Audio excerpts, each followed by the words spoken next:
त्रिभुज के बारे में कितना लोग जानते हैं? वह त्रिभुज जिसका एक कोण 90 डिग्री का होता है उसे समकोण त्रिभुज कहते हैं। इसकी क्या, ठीक है बैठो। तो समकोण त्रिभुज के बारे में सबको पहले जानकारी प्राप्त, उसके बारे में समकोण त्रिभुज के,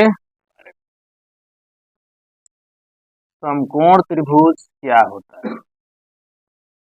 वैसा त्रिभुज जिसका एक कोण 90 डिग्री का, एक कोण कितने डिग्री का है? 90 डिग्री। किसी समकोण त्रिभुज में तीनों कोणों का योगफल कितने डिग्री के बराबर होता है? 180 डिग्री के बराबर होता है। तो ये है समकोण त्रिभुज, है ना, जहाँ कोण बी जो है 90 डिग्री के बराबर है। 90 डिग्री के बराबर, कितने डिग्री के बराबर है? 90 डिग्री के बराबर। देखो एक कोण हम फिक्स कर दिए, कितना डिग्री? 90 डिग्री। तो कौन सा त्रिभुज हो गया? समकोण त्रिभुज। तो समकोण त्रिभुज क्या कहता है कि एक कोण कितने डिग्री के बराबर हो? 90 डिग्री के बराबर हो। एक कोण जो है 90 डिग्री के बराबर होना चाहिए, तो अभी त्रिभुज क्या बनेगा? समकोण बनेगा। तो अभी त्रिभुज समकोण बनेगा। देखो फिक्स कर दिया ना, ठीक है। यही समकोण त्रिभुज है। अब यहाँ पर ये चीज देखेंगे कि जो AC है उसको हम कर्ण कहते हैं। क्या? अंग्रेजी में इसे हाइपोटेनस कहा जाता है। क्या? हाइपोटेनस कहते हैं। और ये जो होता है ना, एक जो भुजा होता है, इसको हम, है ना, आधार कहते हैं। क्या? आधार। इसको जो है बेस, और ये है शीर्षलंब है। क्या है जी? शीर्षलंब है। अंग्रेजी में इसे परपेंडिकुलर कहते हैं। परपेंडिकुलर कहते हैं। और इसे, ठीक है, ये देखो परपेंडिकुलर हो गया। तो तीन भुजाएं हैं इसमें, एक AC है और एक BC है, और दूसरा क्या है? AB। क्या है? AB। तो AC हो गया कर्ण, अब BC हो गया आधार, और AB हो गया शीर्षलंब।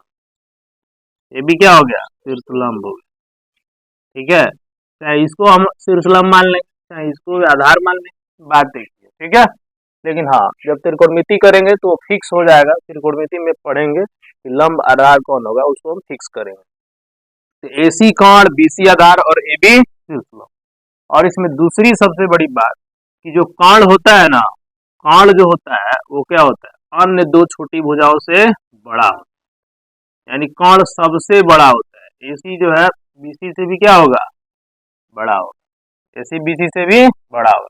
तो शॉर्ट फॉर्म में कर्ण को H से दिखाते हैं, और शीर्षलंब को P से दिखाते हैं, और आधार को B से दिखाते हैं। समझ में? तो AC AB से बड़ा, इसका मतलब हुआ कि H जो है किससे बड़ा? P से बड़ा। AC BC से बड़ा, इसका मतलब H B से बड़ा। ठीक है, यानी सबसे बड़ा कौन? कर्ण। सबसे बड़ा कौन? कर्ण। सबसे बड़ा कौन? मोहन सोहन से बड़ा। मोहन सोहन से बड़ा। मोहन किससे बड़ा? सोहन से बड़ा। अब मोहन हरि से भी बड़ा। तो बोलो सबसे बड़ा कौन? सब मुंह में भुजा लगे बैठा, खाली आते हो फिल्म देखने है? किससे बड़ा? कौन सबसे बड़ा? मोहन सबसे बड़ा। इसलिए इसी तरह से इसमें सबसे बड़ा कौन? कर्ण सबसे बड़ा। कौन सबसे बड़ा? कर्ण सबसे बड़ा। ठीक है, तो ये है समकोण त्रिभुज। तो समकोण त्रिभुज में एक कोण कितना डिग्री होता है? 90 डिग्री। और इसमें जो 90 डिग्री है सामने वाली भुजा, देखो 90 डिग्री है ना, तो इसी के सामने वाली भुजा क्या कहलाती है? कर्ण। और 90 डिग्री बनाने वाली भुजा AB और BC, ये देखो दोनों मिलकर कितना बना रही है? 90 डिग्री। तो 90 डिग्री बनाने वाली भुजा शीर्षलंब और आधार होती है। समझ में? 90 डिग्री बनाने वाली भुजा कौन है? शीर्षलंब और आधार। और इसमें ये दोनों छोटी भुजा है जो हमेशा कर्ण से छोटी होती है ना। तो 90 डिग्री के सामने वाली भुजा क्या कहलाती है? कर्ण कहलाती है। और बाकी दो भुजाएं शीर्षलंब और आधार कहलाती है। और यही दोनों मिलकर के 90 डिग्री का कोण बनाती है समझ में, 90 डिग्री का कोण बनाती है। अब देखो यहाँ पर ध्यान से, यदि बी 90 हो जाए तो ए और सी इन दोनों का योग कितने के बराबर होगा, बोलो, 90 डिग्री के बराबर होगा। ये किसी भी त्रिभुज में तीनों कोणों का योग 180 डिग्री के बराबर होता है, 180 डिग्री के बराबर होता है। तो तीनों कोण यदि 180 डिग्री हो गया तो ये तब ये त्रिभुज कहलाएगा, ठीक है। लेकिन अब मान ले कि एक कोण 90 डिग्री हो गया तो ये दोनों मिलके कितना बनेगा, 90 बनेगा, जाहिर सी बात है। कितना बनेगा, 90। मान लो कि 3 आदमी में 180 रुपया बांटना है, अकेले हम 90 ले लिए तो बाकी दोनों लोगों को कितना मिलेगा, दोनों बराबर है, ये और ये बराबर है। यदि कोण ए, देखो यहाँ कोण ए और कोण सी ये दोनों न्यून कोण होंगे, क्या होंगे, न्यून कोण। न्यून कोण कहने का मतलब क्या हुआ, 90 डिग्री से छोटा, 90 डिग्री से, जब ये अकेले 90 हो गया तो ये दोनों 90 डिग्री से कम है ना होगा, है, दोनों को मिला के 90 होगा, तो इसका मतलब दोनों 90 से क्या है, छोटा है, यानी दोनों जो है यहाँ पर 90 के बराबर होगा, 90 के बराबर। इसका मतलब कोण ए जो है 90 से क्या होगा, छोटा होगा, और कोण सी भी क्या होगा, 90 से छोटा होगा।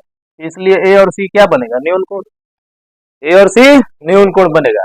और दोनों का कोणों का योग कितना होगा, 90 डिग्री, है ना, और दोनों कोण 90 से क्या होंगे, छोटे होंगे, है ना। इसलिए ए और सी कौन सा कोण कहलाएगा, न्यून कोण। कौन सा कोण, न्यून कोण, यानी छोटा कोण कहलाएगा। जिस कोण का मान 90 डिग्री से कम होता है उसे क्या कहते हैं, न्यून कोण कहते हैं। लेकिन ए और सी न्यून कोण तो होंगे, लेकिन साथ साथ ये लंब पूरक भी होते हैं। बोलो होते हैं क्या, लंब पूरक। कितने लोगों को पता है लंब पूरक क्या होता है, हाँ? जिन दो कोणों का योग 90 डिग्री के बराबर हो उसे लंब पूरक कोण कहते हैं। क्या मुद्दा, क्या,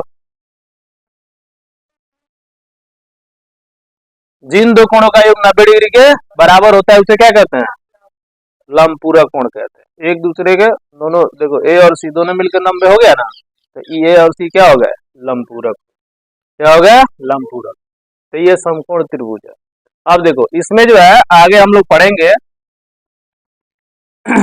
पाइथागोरस ने एक स्टेटमेंट दिया था, किसने, पाइथागोरस, कहा था कि पाइथागोरस का एक ट्रिक है, क्या है, ट्रिक है, तीन संख्याओं में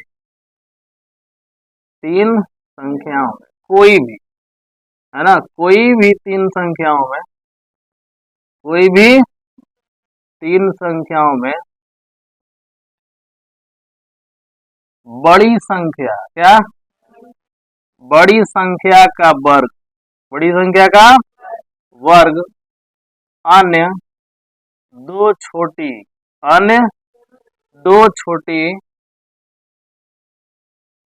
संख्याओं, बड़ी संख्या का वर्ग अन्य दो छोटी संख्याओं के वर्ग के योगफल के बराबर होता है, वर्ग के योगफल के बराबर होता है ना, बराबर होता है, ठीक है।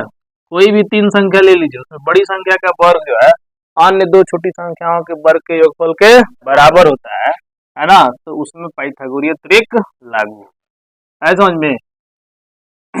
यदि कोई भी, है ना, तीन संख्याओं में बड़ी संख्या का वर्ग अन्य दो छोटी संख्याओं के वर्ग के योगफल के बराबर होता है तो इसे पाइथागोरीय ट्रिक कहते हैं।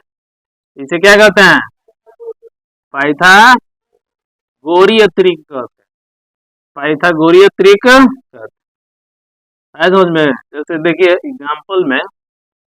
एग्जाम्पल में मान लो हम ले लेते हैं 3, 4 और 5। बोलो इसमें सबसे बड़ी संख्या कौन है, सबसे बड़ी संख्या 5 है, तो 5 का वर्ग यदि निकाल लिया जाए तो कितना होगा, 25, ठीक है। 3 का भी वर्ग निकाल लो, कितना होगा, 9, 4 का भी वर्ग निकाल लो। अब यहाँ पर गौर से देखो, बड़ी संख्या का वर्ग, है ना, यानी 5 का स्क्वायर अन्य दो छोटी संख्याओं के वर्ग के योगफल के बराबर है कि नहीं। 3 त्रिका 9 और 16, देखो दोनों तरफ 25 आ गया, इसका मतलब हम कहेंगे, है ना, कि संख्याएं 3, 4, 5 में पाइथागोरीय त्रिक है। क्या है? पाइथागोरीय त्रिक है, समझ में? पाइथागोरीय त्रिक। देखो इस तरह से पाइथागोरीय त्रिक को समझा जाता है कि 3 कोई भी संख्या लेना है जिसमें बड़ी संख्या का वर्ग अन्य 2 छोटी संख्याओं के वर्गों के योगफल के बराबर होता है। इसी को पाइथागोरीय त्रिक कहते हैं। और इसी पाइथागोरीय त्रिक पर बना है पाइथागोरस प्रमेय। क्या बना है? पाइथागोरस प्रमेय बना है। पाइथागोरस प्रमेय बना है ना। तो पाइथागोरस प्रमेय ये कहता है कि किसी समकोण त्रिभुज में, है ना, बड़ी भुजा का वर्ग, बड़ी भुजा का वर्ग अन्य दो छोटी भुजाओं के वर्गों के योगफल के बराबर होता है। वर्गों के योगफल के बराबर होता है समझ में? वर्गों के योगफल के बराबर होता है। यही पाइथागोरस प्रमेय है। यही पाइथागोरस प्रमेय। किसी समकोण त्रिभुज में बड़ी संख्या का वर्ग अन्य 2 छोटी भुजाओं के वर्गों के योगफल के बराबर होता है और इसे ही पाइथागोरस प्रमेय कहते हैं। जैसे कि समकोण त्रिभुज में देखो सबसे बड़ी भुजा कौन है? बोलो, सबसे बड़ी भुजा समकोण त्रिभुज एबीसी में, कोण बी कितना है जी? 90 डिग्री। तो बोलो सबसे बड़ी भुजा कौन है? एबी है ना जी? एसी है, एसी है जो क्या है? कर्ण है ना। और अन्य 2 छोटी भुजाएं कौन कौन है? अन्य 2 छोटी भुजाएं एबी और बीसी। एबी को कहेंगे, है ना, लंब मान, बीसी को आधार। ठीक है, तो एबी क्या हो गया? लंब हो गया, अब बीसी क्या हो गया? आधार। ऐसे लिख देते हैं, एबी लंब हो गया, अब बीसी क्या हो गया? आधार। इसको किसे दिखाएंगे? समझ आ रहा है? ठीक है, तो ये क्या कहता है समझ में? तो ये क्या कहता है इसके अनुसार चलिए कि समकोण त्रिभुज में बड़ी भुजा का वर्ग अन्य 2 छोटी भुजाओं के वर्गों के योगफल के बराबर होता है। अतः बड़ी भुजा, बताइए, एबी, बड़ी भुजा एसी का वर्ग अन्य 2 छोटी एबी और बीसी के वर्ग के योगफल के बराबर होता है। यानी AC स्क्वायर बराबर AB स्क्वायर प्लस BC। तो AC कितना है जी? H स्क्वायर बराबर P स्क्वायर प्लस। ये आप लोग को याद रखना। जिसको ये समझ में नहीं आएगा उसको त्रिकोणमिति कभी नहीं। ठीक है ना। इसीलिए लोगों को त्रिकोणमिति भारी लगता है क्योंकि उनको ये नहीं पता तो त्रिकोणमिति का कुछ भी भारी लगा। जिसका नीचे का नहीं पता उसका ऊपर का कहाँ से पता? ठीक है, तो ये आपको याद रखना है। किसी समकोण त्रिभुज में कर्ण का जो वर्ग होता है, कर्ण का वर्ग बराबर आधार का लंब का वर्ग। किसका वर्ग? लंब का वर्ग प्लस आधार का है समझ में? लंब का वर्ग प्लस आधार का वर्ग। ये स्टेटमेंट आपको याद रखना। अब देखिए यहां से, यदि यहां से सपोज दैट मान लो आपको h निकालना है। क्या निकालना है? h। तो इसको आप कहां रखोगे? Under root. इसी तरह से मान लो आपको p निकालना है तो p आके इधर घटेगा ना। p निकालना है तो इधर से p आके घट जाएगा, h square minus b square, और ये कहां चला जाएगा? उसी तरह से यदि आपको b निकालना है तो p आके इधर से घट जाएगा, तो h square minus b square.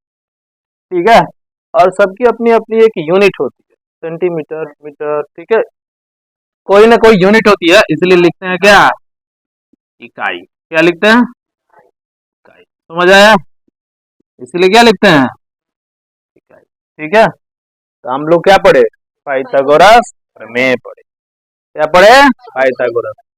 अब मान लीजिए कि एक क्वेश्चन आ जाए, ऐसे समकोण त्रिभुज दे दे ऐसे, है ना, ये है 90 डिग्री, और आपको एच दे दे यहाँ पर मान लो 13, और ये पी दे दे आपको 5, कहे कि बी निकाल लो। क्या निकाल लो? बी निकाल लो। तो कौन सा फॉर्मूला लगेगा? नीचे वाला ना। तो चूंकि हम जानते हैं बी बराबर क्या होना चाहिए, under root H square minus P square. H बोलो 13 का स्क्वायर, पी बोलो 5 का स्क्वायर, तो बोलो 169 माइनस 25, बोलो कितना हुआ? 144 के वर्गमूल 12। 12 इकाई आ जाएगा। देखो ना कैसे निकल रहा है। ठीक है, यदि इसी की जगह पे मान लो एक और क्वेश्चन दे देता, ऐसे दे देता, और कहता, क्या कहता कि ये जो है यानी ए बी जो है आपको दे रखा है, मान लीजिए कि 3 सेंटीमीटर, बीसी दे रखा है 4 सेंटीमीटर, तो आपको एसी क्या करना है? निकालना है। त्रिभुज कौन सा है? समकोण त्रिभुज है? तो ये निकालने का मतलब एच निकालना। ये दिया है, पी दिया है, और ये दिया है, बी दिया है। तो धड़ल्ले से एच बराबर क्या लिखेंगे? Under root P square plus B, है ना। पी का वैल्यू बोलो 3 का स्क्वायर प्लस 4 स्क्वायर, 3 त्रिका 9, 16 अंडर रूट 25, बोलो कितना आ गया? 5। आ गया क्या? तो ये सबको आना चाहिए। ठीक है।